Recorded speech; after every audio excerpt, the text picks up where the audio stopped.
Eh bien, bonjour à toutes et à tous. Aujourd'hui, nous avons donc le plaisir de recevoir Mathias Tranchant pour son ouvrage Les ports maritimes de la France Atlantique, 11e-15e siècle, volume 2, Territoire de fortune. Vous êtes professeur d'histoire médiévale à l'Université Bretagne Sud et membre du laboratoire TEMOS Temps Monde Société. Vous avez également pris la direction du GIS Humanité et Sciences de la mer en 2022, ainsi que la co-direction de la revue d'Histoire maritime. Vos travaux sont orientés autour de 4 thématiques distinctes mais liées: le commerce maritime international, les sociétés littérales du centre-ouest français, la naissance et les premiers développements de la notion de risque et les ports d'Entre-Loire et Gironde. Vous avez obtenu votre HDR en 2017 en traitant des ports maritimes de la France Atlantique du XIe au XVe siècle, et vous êtes l'auteur de nombreux livres, ouvrages collectifs et articles. En 2018 est paru le premier volume de votre étude sur les ports maritimes de la France Atlantique, dressant un tableau géohistorique du sujet. L'ouvrage que nous présentons aujourd'hui est le second volume d'une étude traitant des ports maritimes de la France Atlantique du XIe au XVe siècle. En se basant sur le tableau géohistorique que vous présentez dans le premier volume, vous avez réalisé une étude en profondeur des ports de la France Atlantique qui doit faire face à de nombreuses mutations et changements durant la seconde moitié du Moyen Âge. Des changements liés à l'instabilité du littoral, aux mutations des technologies navales, aux variations du flux des échanges ou encore aux évolutions de leurs différentes autorités de tutelle. Vous traitez ici d'un territoire en constante évolution qui a impacté jusqu'à la vie des populations locales et qui s'inscrit dans une histoire maritime totale. Première question, tout d'abord, pourquoi avoir scindé en deux votre étude? Un premier volume qui présente un tableau géohistorique des ports de la France Atlantique et ce deuxième volume donc pour lequel nous vous accueillons. Alors, d'abord, bravo pour l'introduction. Tout y est, c'est synthétique et ça retranscrit assez bien, en tout cas, les dernières années de mon parcours. Pourquoi? Parce que l'idée, comme vous l'avez évoqué, c'était pour moi de brosser, enfin, de pouvoir étudier en profondeur, mais également sur une géographie suffisamment large. Profondeur historique, ça veut dire 11e, 15e siècle, c'est quand même 5 siècles, c'est pas rien, d'accord? Surtout que, évidemment, on tient compte un petit peu de ce qui s'est passé avant. Sur une échelle géographique qui, certes, ne prend pas en compte la Méditerranée, mais embrasse l'ensemble du littoral dit atlantique, c'est-à-dire le golfe de Gascogne, la Manche et le début de la mer du Nord. Les ports sont nombreux à cette époque. Et il fallait s'en faire une idée. Et il y avait dans la littérature souvent des expressions qui évoquaient une poussière portuaire, mais sans aller au-delà. Et donc j'ai voulu commencer par préciser autant que possible la présentation, la compréhension, port par port, voilà, de ce qui s'était passé, et tout ça dans cette géographie et dans ce temps. Donc c'était absolument indispensable. On peut difficilement envisager une étude globale si on n'a pas à partir sous les mains, d'accord, ce qui est nécessaire. Et quand on est médiéviste, ma réponse est un peu longue, mais elle est importante. Quand on est médiéviste, enfin je dis médiéviste, c'est pas pour mettre en avant le Moyen-Âge, mais on a une documentation qui est tellement dispersée, qui est tellement hétérogène, hétéroclite, que eh bien, vous ne pouvez pas tirer dans une série, dans un centre d'archives, l'ensemble de la documentation relative au port. C'est déjà un peu plus possible pour la période moderne. Ne serait-ce que par la cartographie, mais évidemment, il y en a d'autres. Donc ça nécessitait aussi tout ce travail d'inventaire au travers de tout un tas de sources différentes. Très bien. Pour ce second volume, vous avez opté pour un sous-titre assez particulier, qui est le territoire de fortune. Pouvez-vous nous expliquer ce choix? Oui. Alors, je vais aller au territoire de fortune, mais pour le coup, reprenons tout le titre. Les ports maritimes. Pourquoi? Parce que, en fait, depuis les années 2000, j'ai eu l'occasion de me pencher spécifiquement sur ces ports, alors qu'il en existe d'autres. On a des ports fluviaux, on a des ports lacustres, et la question portuaire est assez large. D'ailleurs, la Société des historiens médiévistes, au milieu des années 2000, sur ma proposition, a fait une réunion spécifique sur ces questions-là. Donc déjà, il y a ça à mettre en lumière. Port maritime, c'est pas n'importe quel port, d'accord? France Atlantique, c'est une expression aussi un peu particulière pour les médiévistes, et c'est une géographie qui est un petit peu inhabituelle. Alors, territoire de fortune, il y a plusieurs tiroirs dans ce titre, territoire, abri de fortune. Chacun comprendra que finalement, au travers de cette expression, à la fois les ports, oui, ont une fonction d'abri très forte. D'ailleurs, le mot port, vous allez venir bon, je ne vais pas sur la définition des mots alors. D'accord, mais enfin, en tout cas, il y a cette question d'abri qui est très forte. Et puis, il y a cette notion. Le port est un lieu de fortune au sens où les gens qui travaillent et qui font commerce, évidemment, accumulent un certain nombre de ressources, mais ce sont des territoires de fortune parce qu'ils sont remis en question en permanence. Et il n'y a bien qu'aujourd'hui qu'on découvre d'ailleurs que le littoral est quelque chose qui bouge en permanence et auquel les hommes ont l'habitude, plus ou moins en tout cas, de s'adapter. Et le port en est une bonne illustration. Donc voilà ce qu'il y a autour de cette expression. Par la suite, nous y reviendrons un peu plus en détail, plus précisément. Une question peut-être un peu plus traditionnelle pour le Café des Purs. Pourquoi avez-vous fait le choix des Purs pour cet ouvrage ? Oui, alors effectivement, elle est traditionnelle. Donc ma réponse, elle va être avant d'arriver à l'UBS, j'étais à l'université de La Rochelle. J'ai soutenu mon habilitation avant de quitter cette université dans laquelle j'ai fait la première partie de ma carrière. Ce projet, qui est un projet assez, je ne vais pas dire rare, mais enfin, il est inhabituel d'avoir un projet en 2 volumes. Bon, d'accord. Déjà, ça a un coût. Bon. Et il se trouve que nos laboratoires ont, je dis nos laboratoires parce que celui auquel j'étais affilié à La Rochelle, ont depuis le début des années 2000, une convention avec les Purs. Et donc l'idée, évidemment, c'était de faire fonctionner cette convention. J'avais déjà eu l'occasion de publier au Purs. J'ai publié ma thèse, j'y ai publié plusieurs volumes d'actes de colloque, donc il était assez naturel de le faire. C'est ajouté à ça. La collection venait d'être rénovée et le mode de diffusion aussi. Les Purs sont quand même, sur le plan de l'histoire maritime, sont une maison d'édition qui est assez reconnue, qui distribue très bien. Et donc évidemment, on essaie aussi de publier pour être visible un petit peu et faire connaître nos travaux. Donc ce point de vue-là, c'était pas mal. Et puis il y a eu un aspect financier aussi parce que ces 2 volumes sont issus d'un projet. J'ai monté dans ma carrière 2 grands projets de contrats État-région, plusieurs centaines de milliers d'euros à chaque fois, bref. Et donc ça, c'est le deuxième projet qui est lié à ces 2 volumes. Et j'avais des ressources financières importantes qui m'ont permis en traitant avec les Purs, de pouvoir publier dans ces circonstances. Une question peut-être qui intéressera davantage nos étudiants ici, c'est la question des sources. Quelles sources avez-vous privilégiées pour votre ouvrage ? Alors, privilégié, je ne peux pas dire ça, juste pour la raison que j'ai donnée tout à l'heure. Il est très difficile, quand on aborde un sujet comme ça, de privilégier des sources plus que d'autres. Je vais peut-être vous dire celles dont j'ai moins tenu compte. S'agissant de l'iconographie, j'ai essayé d'embrasser au maximum la cartographie moderne. La cartographie médiévale est assez faible en la matière, donc celle qui est présente à la Bibliothèque nationale, aux Archives nationales, et puis également au Service historique de la Défense, plus ça et là, en fonction des archives départementales, quelques cartes complémentaires. Par contre, même si vous voyez des illustrations, notamment de navires, de ports, mais je ne peux pas dire que j'ai écumé les manuscrits de l'ABN via les différents sites qui peuvent exister de manière totalement exhaustive. Donc voilà, mais ça, c'est sur cet aspect-là. Après, pour le reste, j'ai pris tout ce qui venait d'une certaine manière, mais avec une forme de méthode liée au premier volume.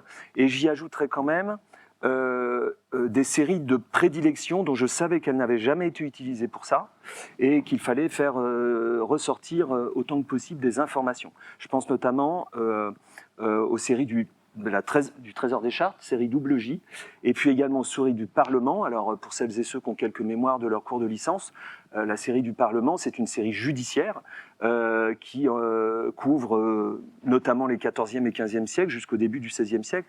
Et ces 2 séries, Trésor des Chartes, série X, voilà, X1A, ces 2 séries, en fait, il est très difficile de les embrasser d'une certaine manière parce qu'elles abordent à peu près tout. Donc, grâce au fonds dont je vous ai parlé tout à l'heure, j'ai pu recruter des paléographes, ingénieurs de recherche, qui ont pu dépouiller de manière systématique, à la fois série J, série du Parlement, intégrer tout ça dans une base de données, parce que ce travail, c'est le sommet de l'iceberg, mais vous avez tout en dessous une base de données qui s'appelle Estran, et cette base de données, d'ailleurs il y a des étudiants que je fais travailler des fois sur cette base de données, a été le socle, en termes de sources, le socle de ce travail. Voilà. Après, la typologie des sources était... Voilà, il y a des comptes seigneuriaux, il y a des registres de villes, voilà, on trouve un petit peu tout, et dans des dépôts d'archives extrêmement variés, du niveau communal jusqu'aux archives nationales.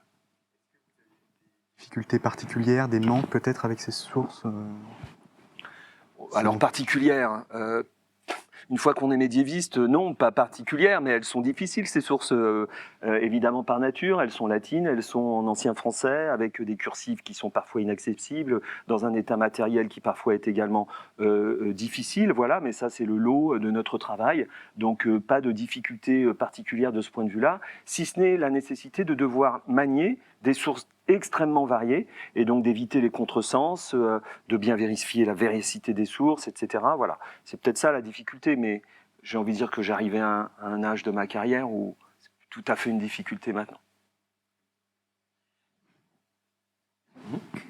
Bonjour. Bonjour. Que représente la carte qui est un peu...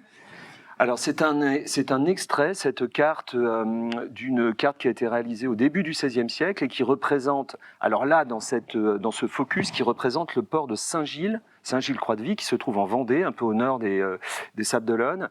Alors là, vous le voyez, je ne suis pas certain que je vais le voir avec mes lunettes, j'aurais dû regarder. En plus, il y a une mention, alors qui est intéressante parce que si vous arrivez à voir, là, je vais prendre la voilà. Ici, là, vous avez des mentions, et ces mentions, elles décrivent des sables, d'accord, c'est-à-dire des dunes.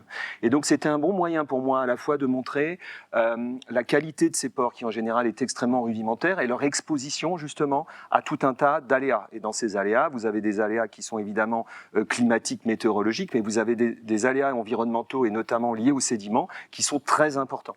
Et justement, un des buts de cette carte, ça a été de pouvoir essayer d'améliorer les conditions de fonctionnement de ce port. Donc voilà ce qui a présidé à son choix. Pour moi, l'idée n'était pas de traiter les grands ports, nécessairement les grands ports. Je les traite, mais l'idée c'était plutôt d'aborder toute la variété portuaire de cette période-là, un peu à l'image... mais on le fait. Alors, comment vous dire ? Aujourd'hui, en tout cas pour le Moyen Âge, on distingue assez aisément l'histoire urbaine de l'histoire rurale. Dans l'histoire rurale, on y mettra toute la vie des villages. Il se trouve que la cartographie des villages s'établit au Moyen Âge, c'est même à la début du XIVe siècle qu'on trouve en France le plus grand nombre de villages. Ensuite, il va y avoir un certain nombre de séries de reculs. Bien, mais c'est la même chose pour les ports. Alors, c'est aussi pour ça que j'ai choisi ce type-là d'illustration, parce que ça illustre assez bien ces petits ports qui, ont été très tôt mis en place, et ils correspondent au déploiement des occupations humaines sur le territoire du Royaume de France. Les ports maritimes sont des espaces aux multiples activités, tant commerciales que militaires par exemple. Afin de comprendre au mieux le rôle qu'ils occupent et leur importance, pourriez-vous, et vous l'avez déjà un peu abordé, tout d'abord nous définir qu'est-ce qu'un port ? Oui, alors effectivement, ça a été un élément important. Vous le savez aussi, on le fait dans toutes les périodes bien évidemment, mais en tout cas, voilà, dans mes activités, la définition des termes, c'est quelque chose de fondamental. Quand on est historienne, historien, la mémoire des choses est transmise par les mots. Donc il faut bien comprendre ces mots avant de pouvoir commencer à parler de ce dont on veut parler. Donc le mot port aujourd'hui, il représente en fait tout un tas de choses, ce qui n'était pas le cas au Moyen-Âge. En fait, on a un vocabulaire extrêmement riche pour désigner ces espaces-là, qui sont des espaces à la fois de stationnement, des espaces d'abri, des espaces de transit également. D'accord ? Alors derrière le mot port, en fait, au Moyen-Âge, on a certes le port, hérité du mot portus, la porta grecque, le portus latin, d'accord, qui est une zone de passage. C'est la porte, c'est une zone de passage. Donc un port au Moyen-Âge, quand il est défini et quand le mot est utilisé, il est utilisé à des fins fiscales souvent, et donc vraiment pour désigner un lieu de passage. D'ailleurs, je le dis souvent, hein, ce mot de port est également utilisé, par exemple, dans les Pyrénées, pour désigner l'école, pour désigner les passages. D'accord ? Donc, ce n'est pas forcément un mot qui a trait exclusivement au littoral. C'est un mot qui a trait à cette notion de passage au Moyen-Âge. Donc, il va falloir ajouter d'autres choses pour arriver à retrouver toute la sémantique du mot port aujourd'hui. Alors, il y a d'autres mots qui désignent d'autres aspects du port. Parmi ces mots-là, vous avez le mot havre. D'ailleurs, c'est un mot qui est utilisé dans une association. Souvent, dans la documentation, on trouve port et havre. Le port et havre de La Rochelle, par exemple. Pourquoi ? Parce qu'on veut donner un autre aspect de la compréhension de ce territoire au travers du mot havre. Le havre, c'est l'abri. Alors, autant le mot port est d'origine méditerranéenne, autant le mot havre est d'origine nordique. D'accord ? Il a donné le mot haber, il a donné... Voilà. Et donc, il désigne un abri. Donc, le port, c'est aussi un havre, c'est-à-dire que c'est aussi un abri. Donc ça, c'était vraiment, vous l'avez vu, c'est vraiment des éléments extrêmement importants. Et c'est important et ça se retrouve ensuite dans la réalité. C'est-à-dire vous avez des espaces portuaires qui sont exclusivement quasiment des abris et vous en avez d'autres qui sont exclusivement des lieux de passage. C'est-à-dire qu'on on y met la marchandise et après on s'en va. D'accord ? Donc ça il y a une réalité derrière. Et parfois tout ça est confondu. Et puis après vous avez tout un autre vocabulaire, alors là extrêmement riche, qui associe le port à son environnement littoral, c'est-à-dire aux spécificités du relief. D'accord ? Je sais pas, les conches, les puits, voilà, il y a toute une variété qu'on retrouve dans certains manuscrits d'ailleurs. Hein, je pense en particulier aux écrits de Pierre Garcy, qui, eh bien, dans ses descriptions du littoral, utilise toute cette variété sémantique. Donc, en effet, j'ai commencé par faire ce point-là essentiel au travers des mots. Là, j'en fais un résumé, hein, parce que vous l'avez lu. Voilà, les mots sont nombreux. Où se situent les principales zones portuaires et pourquoi ? Alors, où se situent les principales zones portuaires ? D'abord, je vais répondre directement. C'est dommage, à la limite, on aurait peut-être pu prendre une carte. Mais l'idée a été pour moi d'essayer sans volonté de faire une démonstration déterministe. C'est-à-dire que c'est pas parce qu'il y a des lieux plus favorables à l'établissement de ports que nécessairement il y en aurait beaucoup. Bon, mais en même temps, je le dis, les ports sont l'expression d'un développement de l'Occident, hein, et la cartographie villageoise se développe, simultanément la cartographie portuaire se développe. Et effectivement, elle ne se développe pas n'importe où parce qu'il faut des conditions particulières. Il faut que ça puisse être une porte et il faut que ça puisse être un abri. C'est ça, les deux conditions qu'on vient de donner. Et donc, l'idée pour moi a été de poser sur une carte l'ensemble des plus de 620 ports que j'ai identifiés, d'accord, et d'essayer de voir s'il y avait une correspondance entre leur localisation et la qualité environnementale dans laquelle ils se trouvaient à l'époque, ce qui n'est jamais facile non plus à déterminer, parce que le littoral est évidemment quelque chose qui évolue. Alors après, pour répondre, une fois que j'ai dit tout ça, pour répondre à votre question, les espaces les plus densément portuaires, si on peut utiliser ce terme de cette manière-là, sont les estuaires, de manière générale, les basses vallées fluviales, d'accord, et puis les zones de marais salants en particulier, où là il y a des tout petits ports, mais en très très grande quantité. Voilà. Après, à l'inverse, vous avez des zones étanches, parce que c'est une expression que j'ai utilisée. Hein. Il y a des zones étanches à la vie portuaire et à la vie littorale. Les grands cordons dunaires, par exemple, hein, de Gascogne en particulier, des zones également abruptes, voilà, notamment en Bretagne. Et contrairement d'ailleurs à l'idée qu'on peut se faire, la Bretagne au Moyen-Âge fait partie des zones littorales où la densité portuaire est la plus faible. Voilà. Alors que les Bretons aujourd'hui se déclarent population maritime avec une forte identité maritime, mais dans la alors je ne souhaite pas à l'inverse dire le contraire, mais en tout cas au travers de leurs ports, c'est pas forcément manifeste. Il y a des zones qui sont beaucoup plus densément investies de ces ports. Nous avons évoqué les nombreuses activités qui ont lieu au sein des ports. Quelles sont justement ces différentes activités, notamment économiques, que l'on peut trouver et ou associées à un port ? Ok, bien. Alors, donc on est d'accord, on résume. Hein. Bien, on résume. Alors, déjà quelque chose que j'ai remarqué, grâce au premier volume, tout ça, ça part du premier volume malgré tout, hein, c'est que ces activités économiques qui ont présidé à la naissance, tout du moins des ports, en général, sont liées à la pêche. La pêche est, en dehors de la saliculture qui entretient des ports qui leur sont propres, qui est propre à cette saliculture, mais pour le reste, c'est quand même la pêche le plus souvent qui a permis la fondation déjà d'une petite agglomération à proximité et puis ensuite d'éventuels développements. Le plus souvent, c'est la pêche. Une pêche, il faut rajouter quelque chose, une pêche qui n'est pas une pêche hauturière. Hein, au Moyen-Âge, on ne pêche c'est très tardivement que la pêche hauturière commence. On pêche souvent le long du littoral, voire à pied dans des pêcheries qui sont des pêcheries fixes ou qui sont des pêcheries mobiles, à l'aide de barques qui permettent d'accéder de plus en plus à des zones un petit peu plus éloignées. Mais voilà, c'est des points de concentration où on trouvait des petits navires en général. D'accord ? Qu'il s'agisse de la Normandie avec la pêche au hareng ou qu'il s'agisse de toutes les pêches traditionnelles, notamment justement le long du littoral breton. Et de cette pêche, avec le développement économique de l'Europe occidentale et du Royaume de France en particulier à partir du XIIe siècle, eh bien, ça et là, le commerce a commencé à se développer.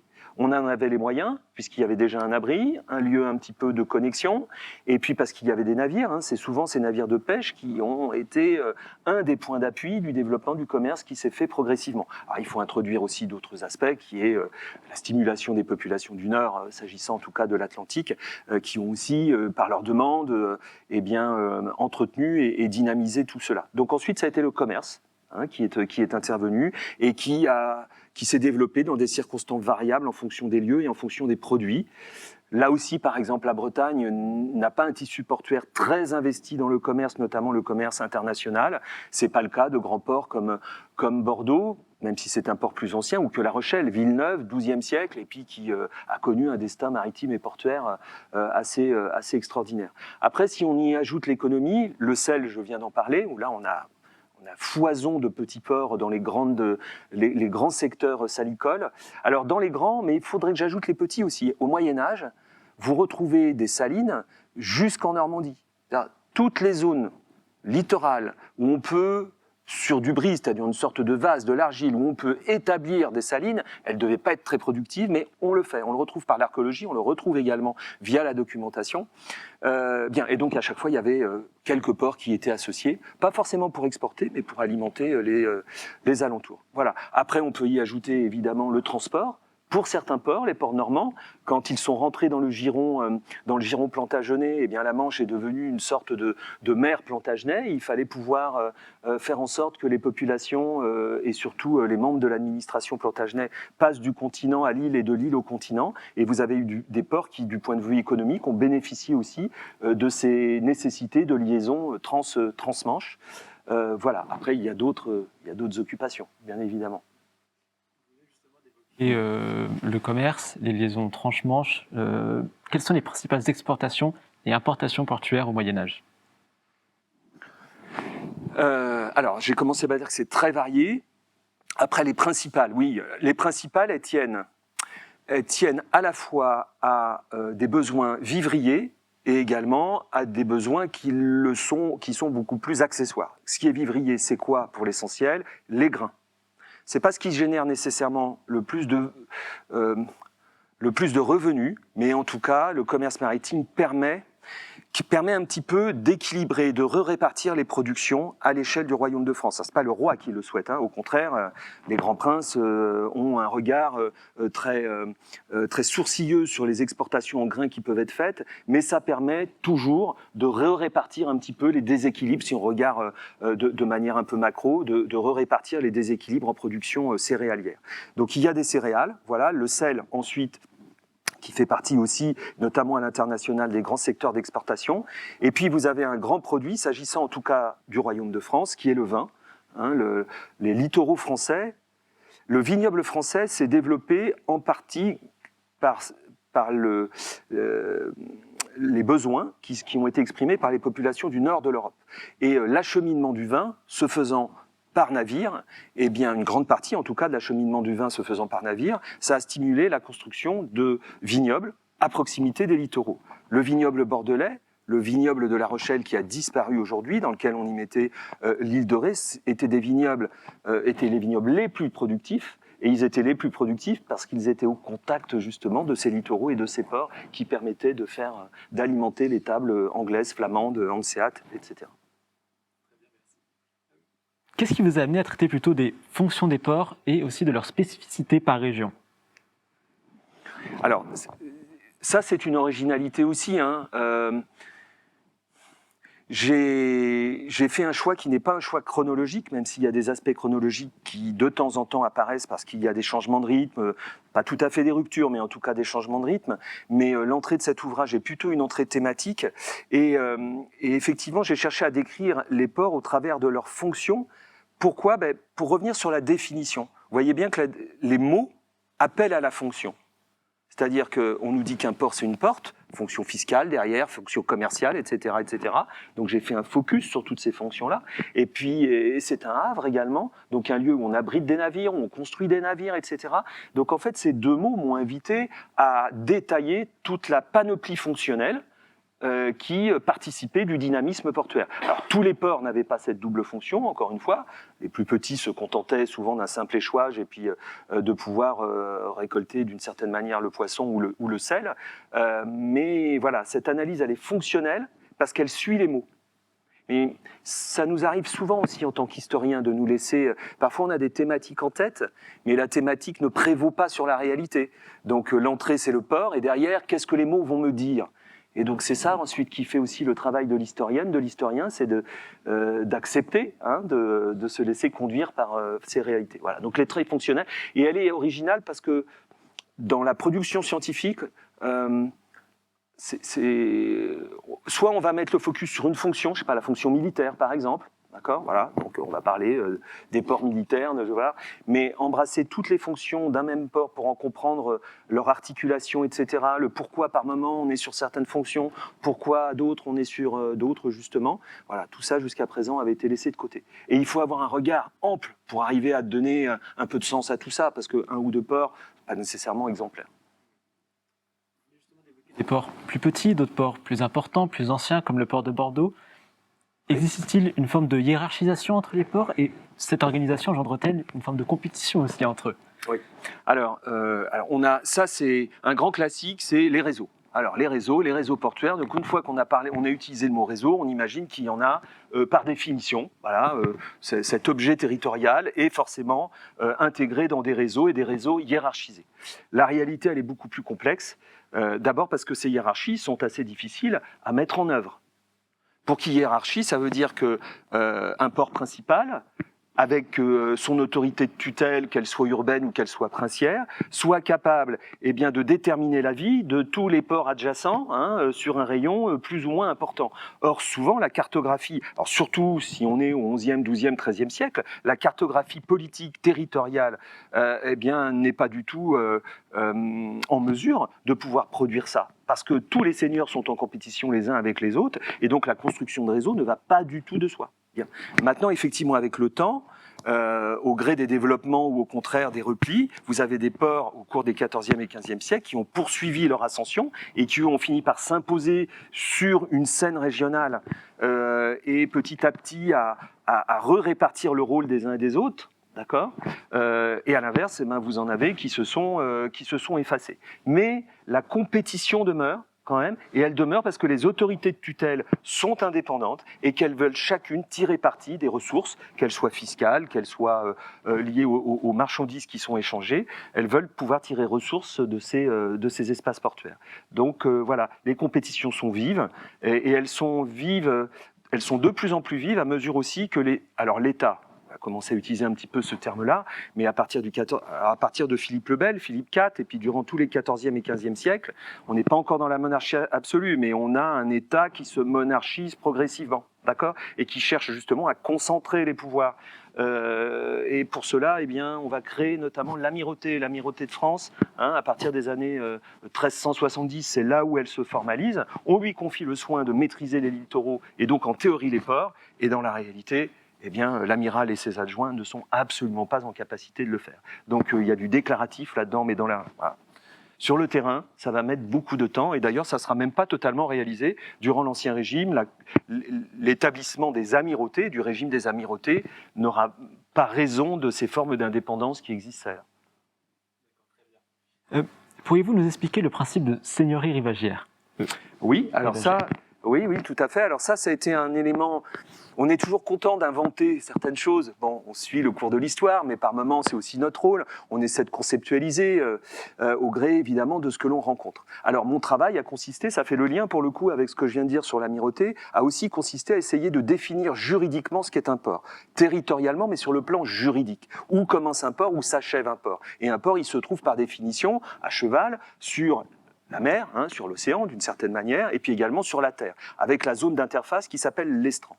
Et donc j'ai cherché à retrouver les droits juridiques qui s'établissaient sur la terre ferme, jamais occupée par la mer, mais en frontière de littoral, sur l'estran, et puis sur la zone maritime, au-delà de l'estran. D'accord ? Donc une partie de mon travail a consisté à ça. Ça n'a pas été un travail facile, ça, parce que à cette époque, on ne se pose pas la question exactement de cette manière-là, et pourtant c'est indispensable. Et c'est en faisant ce travail que j'ai compris qu'en fait le port est un lieu tout à fait spécifique sur le plan juridique parce que justement il est établi sur l'estran et que n'importe quel seigneur n'a pas de droit sur l'estran. L'estran, c'est-à-dire cette zone qui est couverte de manière intermittente par la mer, appartient normalement au domaine public, on le dirait encore aujourd'hui, comme ça, c'est-à-dire au roi. Bien. Mais en fait, au gré de l'histoire de la fin du Haut Moyen-Âge, il se trouve que les hauts justiciers qui étaient châtelains ont acquis ces droits. D'accord ? Sauf en Bretagne, où le duc de Bretagne il a réussi rapidement à les remettre dans son giron, mais globalement, c'est ce qui s'est passé. Et donc, en fait, le développement portuaire, il a été dépendant des droits acquis par ces hauts justiciers qui avaient la capacité, d'accord, de pouvoir régler, commander, juger sur cette zone spécifique. Et je l'ai appelé rivagière parce que le mot rivage, et le mot rivagier, c'est un mot qui existe dans la langue médiévale, définit l'estran. Le mot estran n'existe pas, et pour qualifier l'estran, eh bien, on utilise ce terme de rivage ou de rivagier. Donc la seigneurie est devenue rivagière, voilà, et ça définit ce cadre particulier. Voilà. Après, vous avez des seigneuries bordières, et la seigneurie bordière, ben, elle ne va pas jusqu'à l'estran, et les seigneurs qui ont des droits bordiers sont des seigneurs qui n'ont que la petite justice, ils n'ont pas la haute justice. Il a fallu mettre en avant, en évidence tout cela. Quelle est la place de la Bretagne dans ce système et aussi, existe-t-il des particularités qui sont propres au port breton ? J'ai commencé à dire, mais des particularités. Alors, des particularités, non. Non, parce qu'il existe dans le Cotentin des ports qui, d'une certaine manière, y ressemblent, dans un contexte qui est un contexte de granit ou de schiste. Si on prend la Normandie et notamment le Pays de Caux, voilà, avec des falaises, ou le Boulonnais avec des falaises importantes. En fait, si peut-être la spécificité, c'est la coupure qui existe entre ces ports et l'arrière-pays. C'est-à-dire que même... Alors, sauf en Normandie, parce que le Pays de Caux, on retrouve un peu ces caractéristiques. Les ports sont au débouché de tout petits fleuves côtiers et le rapport avec l'arrière-pays n'est pas toujours très évident. Mais enfin, il y a quand même cette réalité en Bretagne d'une coupure, ou en tout cas d'une liaison difficile entre le littoral et donc les ports qui ont été établis et l'arrière-pays. C'est ce qui a retardé d'ailleurs le développement commercial de la Bretagne. Et c'est aussi pour ça d'ailleurs, très probablement, que les Bretons se sont installés à la fin du Moyen-Âge sur la Seine maritime, non pas par le commerce, mais par l'affrètement, c'est-à-dire la construction de navires et la capacité à transporter des marchandises qu'ils allaient chercher à La Rochelle, je ne sais où, et puis qu'ils emmenaient dans le Nord, et vice-versa. Donc ça, il y a un peu ces spécificités-là. Après, ça reste des ports où la pêche se pratique de manière évidemment abondante. Ça et là où le sel est également produit. Alors, on ne le devine plus aujourd'hui, mais à l'époque, dès qu'on pouvait en produire, on en faisait. Puis évidemment, il y a les grandes salines du sud de la Bretagne. Je pense en particulier à Guérande. Peut-être si on peut dire dans les spécificités, c'est que ce sont que des petits ports ou des ports de moyenne importance. En Bretagne, sauf à accepter que Nantes est bien un port breton, et là je tremble d'avance de faire cette assertion, et c'est pour ça d'ailleurs, vous l'avez vu, que les ports d'estuaire, de grands estuaires, je les dégage de leur contexte provincial. Systématiquement, ils jouent un rôle particulier sur le fleuve sur lequel ils sont situés, et donc leur lien à telle ou telle principauté est presque secondaire au regard de leur activité. Donc pour revenir sur la Bretagne, c'est des ports qui, en tout cas, c'est un espace portuaire qui n'a pas permis le développement de structures majeures, voilà, parce que pas de fleuve, tout simplement, d'importance qui permettait de le faire.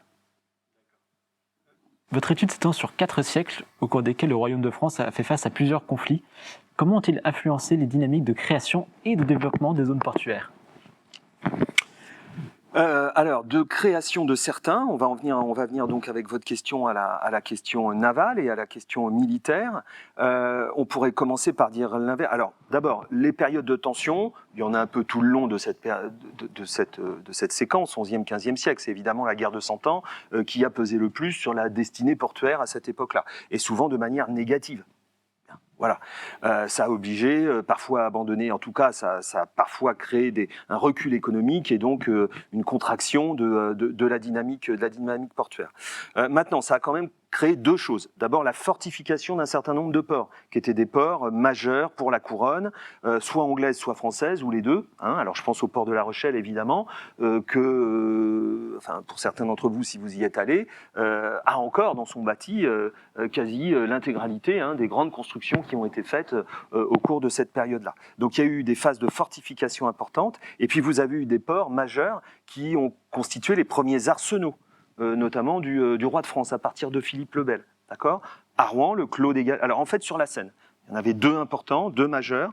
À Rouen, le Clos des Galets, qui, comme son nom l'indique, abritait alors des chantiers de galets, c'est-à-dire de navires méditerranéens qu'on avait cherché à acclimater à la vie atlantique et aux qualités nautiques atlantiques.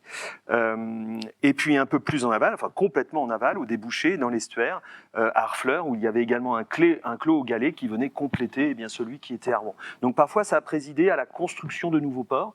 La guerre de 100 ans, ou tout du moins les débuts de la guerre de 100 ans, même s'il faut le reconnaître qu'il n'y a pas de vision globale, plus faible en tout cas qu'en Angleterre, et que tous ces programmes militaires, contrairement à ce qu'on verra pendant la période moderne, sont rapidement abandonnés. On a du mal à avoir de la continuité dans l'action. C'est ce qui fait que ces clos aux galets ont été, au cours du XVe siècle, progressivement délaissés. Voilà, sauf le port de La Rochelle, qui lui a gardé une stature militaire importante. Merci beaucoup. Désormais, nous comprenons déjà beaucoup mieux le rôle et les fonctions des ports. Cependant, ils doivent aussi composer avec des aléas environnementaux et des évolutions technologiques qui entraînent de nombreux aménagements. Pour appréhender au mieux ces différents éléments, pouvez-vous nous expliquer comment est déterminé le choix de l'implantation d'un port et quelle étude préalable ou critères guide justement cette décision ? Alors, on le sait factuellement, c'est-à-dire avec des explications dans les textes, on le sait rarement. Déjà, il faut commencer. Vous avez des documents qui décrivent la création d'un port et donc qui formalisent le pourquoi, le comment. Il y en a très très peu. D'accord ? Quelques-uns que j'ai étudiés, je pense au petit port de Coup de Vague, de Queue de Vache qui se trouve au nord de La Rochelle, là où on voit que qu'est-ce qui préside à la création de ce port ? C'est la nécessité d'avoir un débouché supplémentaire pour le vin des environs de La Rochelle. Et pourtant, il y en avait déjà beaucoup de ces ports. Mais voilà, on s'est dit, tiens, là, on peut en faire un dans des conditions très mauvaises. C'est-à-dire que les derniers que l'on crée, c'est pour ça que je dis qu'il n'y a pas de déterminisme, mais les derniers ports qu'on crée au Moyen-Âge sont créés dans des circonstances souvent environnementales mauvaises, pas du tout évidentes. D'accord ? Donc l'ambition économique est toujours là, d'une manière, d'une manière ou d'une autre. Après, il y a la notion d'abri. Alors en fait, il y a la notion d'abri et il y a l'évolution. On n'en a pas parlé pour le moment, mais il y a l'évolution des navires. Ce qui est déterminant durant cette période, c'est aussi une accélération très importante de l'évolution, de la physionomie des navires. Alors qu'on passe de navires traditionnels bas sur l'eau, ressemblant peu ou prou à ce que vous appelleriez un drakkar, mais en tout cas un navire qu'on dit amphidrome, la proue et la poupe sont à peu près la même, une seule voie carrée, et puis un aviron de gouverne sur le côté. Ça, ce sont ces navires-là qui ont été utilisés jusqu'au XIe siècle. On n'avait pas besoin de ports très développés pour pouvoir accueillir ces navires-là. Ils pouvaient d'ailleurs tirer sur la berge. D'accord ? Donc la question était vite réglée quant à la manière de développer un port. Sauf que le développement du commerce se faisant, ces navires vont être perfectionnés. Alors, je n'ai pas le temps d'en parler ici, mais en plus, c'est une aventure formidable, l'évolution de ces navires. Elle part du nord de l'Europe, elle va jusqu'en Méditerranée, et ça remonte au XVe siècle pour déboucher sur la fameuse Carvel ou Caravelle que vous connaissez toutes et tous. Mais ces navires, donc, qui s'élargissent, qui sont de plus en plus hauts sur l'eau, ils ont un tirant d'eau aussi de plus en plus important.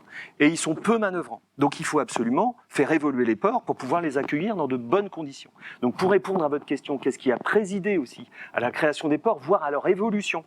Eh bien c'est l'adaptation, non seulement au milieu, mais aussi aux qualités nautiques et aux nécessités de ces navires. Et donc, j'illustre ça assez aisément, parce qu'on a plein d'exemples où on voit un port initial auprès d'une ville, qui est vraiment plus près de la ville, mais dans des conditions finalement d'accès difficiles. Et puis on projette, plus ça va, plus ces navires se perfectionnent et grossissent, et bien plus on projette le port vers la mer, et on en déplace les centres à la fois de manutention navigation, etc., etc. Donc cette question nautique et navale, elle est très importante.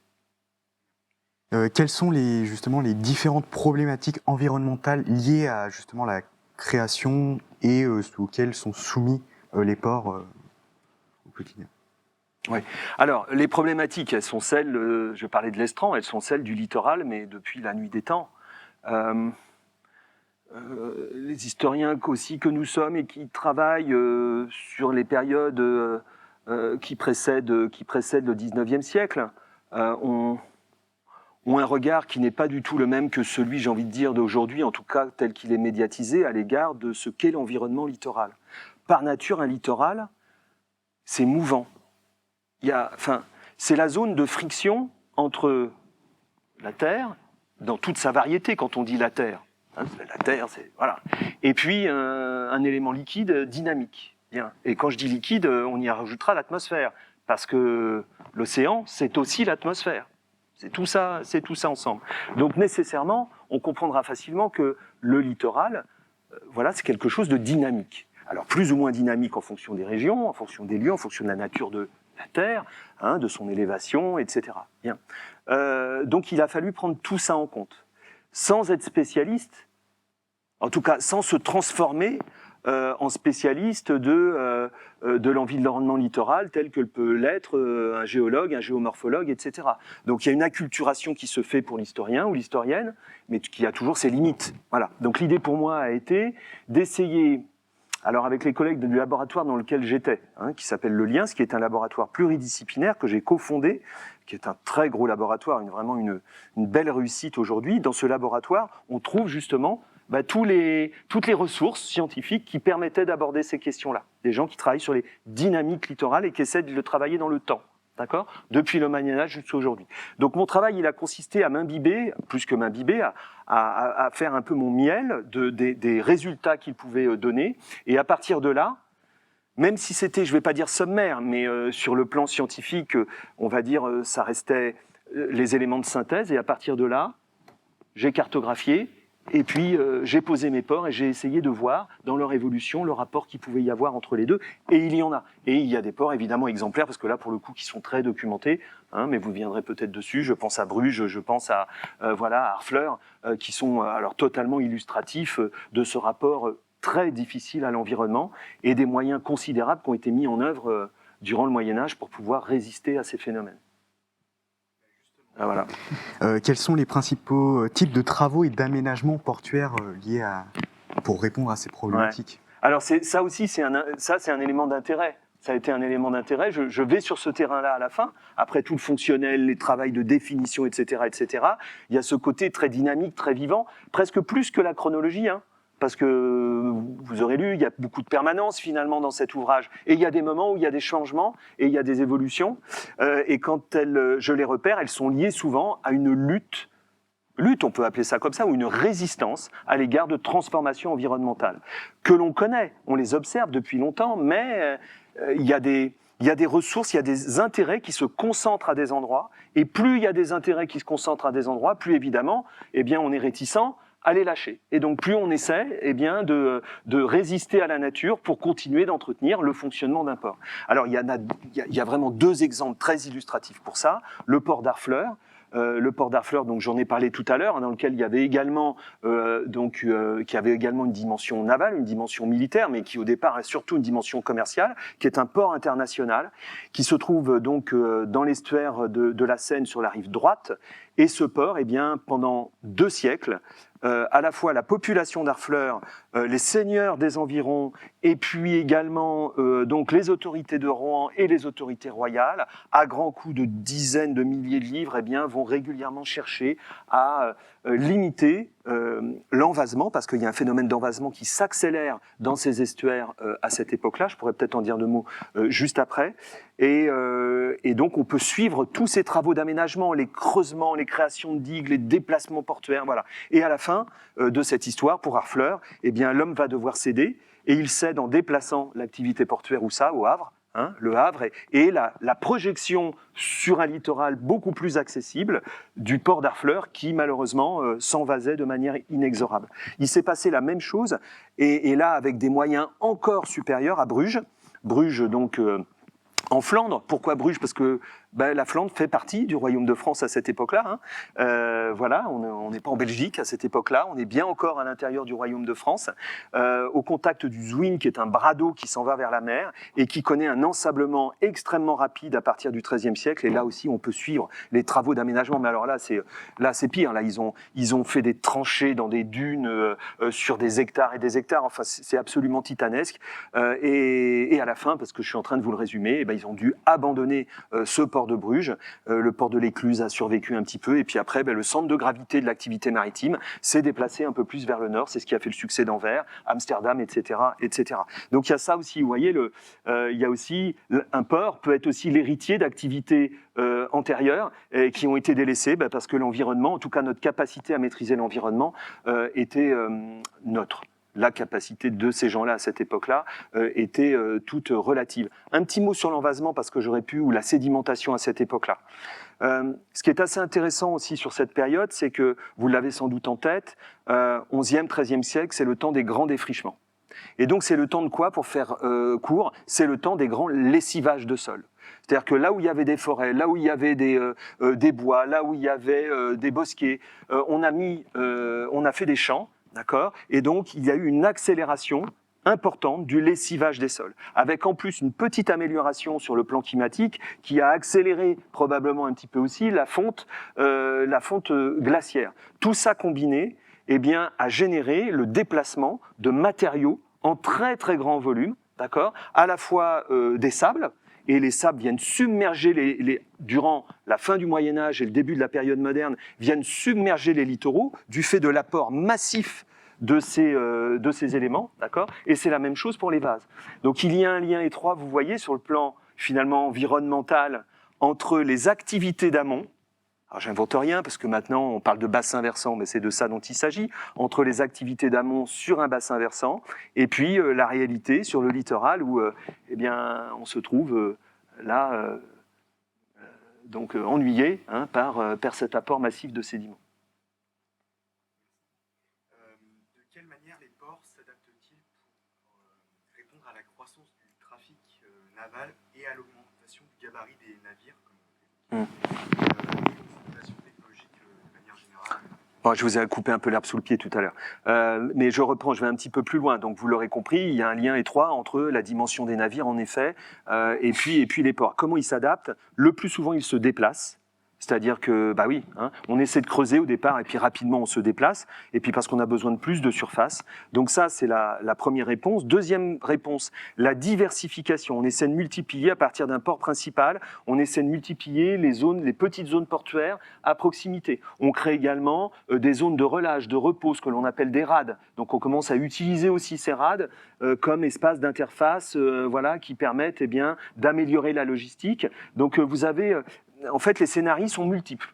Il n'y a pas une seule réponse, les scénarios sont multiples. Parfois, il y a des abandons portuaires pour aller en créer d'autres ailleurs. Et puis, qu'est-ce qu'on va chercher à faire? On va chercher aussi à les défendre, on en parlait à l'instant. Donc, on va créer des épis, on va créer par exemple des jetées, pour permettre de protéger mieux les navires et d'éviter qu'ils ne s'envasent. On a aussi toute une réglementation. Je ne sais pas si vous allez y venir, mais on a aussi toute une réglementation qui va être associée à cela. Parce que plus il y a de navires et plus ils sont gros, moins ils sont manœuvrants, plus il faut être en capacité de gérer leur stationnement. Donc vous avez la rédaction qui se fait à partir du XIIIe siècle de réglementation portuaire qui n'existait pas auparavant pour s'adapter justement à ces nouvelles conditions. Voilà. Vous évoquiez 2 vagues d'aménagement. Oui. Et de création d'espaces portuaires, peut-on parler d'une forme de périodisation dans le développement des ports maritimes? Oui, mais une périodisation qui correspond exactement à la périodisation de la cartographie des villages durant la seconde partie du Moyen-Âge. C'est vraiment exactement la même chose. On a jusqu'au début du XIIIe siècle un développement significatif qui suit aussi le développement démographique, parce que c'est en fait là, on parle de quoi? On parle de développement de l'Europe occidentale. Donc tout ça, voilà. Et puis dans certaines zones, entrant dans le XIVe siècle, là où c'était nécessaire, vous allez avoir une deuxième vague avec des ports plus particuliers et dont l'activité aussi est souvent plus spécialisée, c'est-à-dire moins généraliste. Voilà, on va créer des ports à vin, bon, des ports à sel, j'en ai parlé, des ports militaires. Voilà. Il y a la deuxième vague, la première vague est généraliste, si je peux utiliser ce terme-là, et la seconde est beaucoup plus spécialisée. Nous arrivons au terme de notre échange et nous allons conclure avec une dernière question. Selon vous, est-ce que les différents rôles et dynamiques des ports médiévaux peuvent aider à la compréhension justement des ports contemporains, des ports qui suivent l'époque médiévale? Alors oui, forcément, puisque enfin, il y a tout territoire, en tout cas quand il est occupé sur un temps long, a son histoire, et cette histoire, eh bien, c'est le résultat d'un enchaînement. Donc, il est toujours intéressant d'avoir des informations sur les temps les plus reculés pour comprendre ce qui est en train de se passer.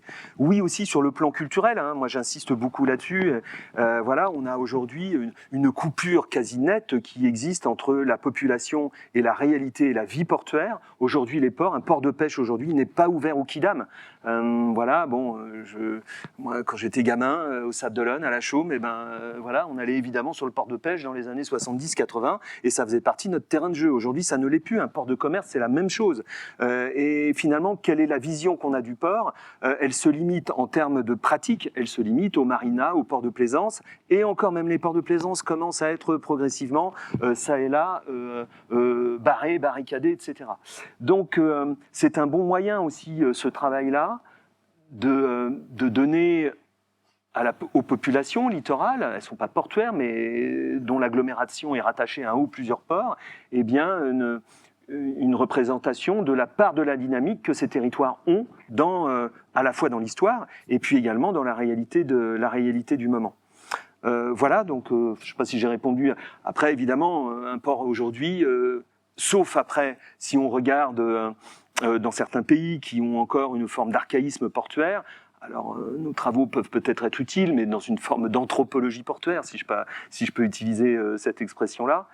Mais sinon, voilà, les choses ont beaucoup changé, bien évidemment, et donc à la fois sur le plan nautique, des réseaux, donc les comparaisons sont difficiles à faire. Voilà. Le travail qu'on réalise, en fait, c'est un travail sur l'Ancien Régime.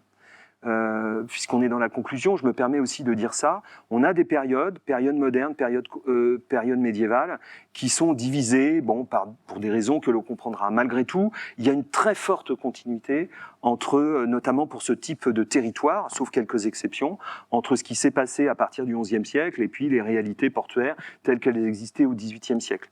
Et donc, on a tout intérêt aussi à réaliser ces travaux et à les faire de manière conjointe pour pouvoir s'offrir une vision globale qui correspond à la réalité. Les gens du Moyen-Âge, ils ne se disaient pas « je vis au Moyen-Âge ». Les gens de la période moderne, ils ne se disaient pas « je vis à la période moderne ». Non, ils n'en avaient aucune conscience. Ils vivaient dans leur temps. C'est nous qui faisons une représentation globale de tout cela. Et aujourd'hui, je trouve que pour ce type de sujet, notre périodisation n'est pas très adaptée. Période contemporaine, c'est différent, parce que là, les conditions navales vont tellement changer qu'elles bouleversent la vie portuaire. Mais pour l'Ancien Régime, voilà. Et c'est ce qui fait qu'on travaille à l'échelle du GIS. Ça me permet de faire un petit peu de pub pour notre groupement d'intérêt scientifique que nous portons depuis l'UBS. À l'échelle du GIS, nous essayons justement, avec quelques collègues, de travailler dans cette perspective. Voilà. Merci.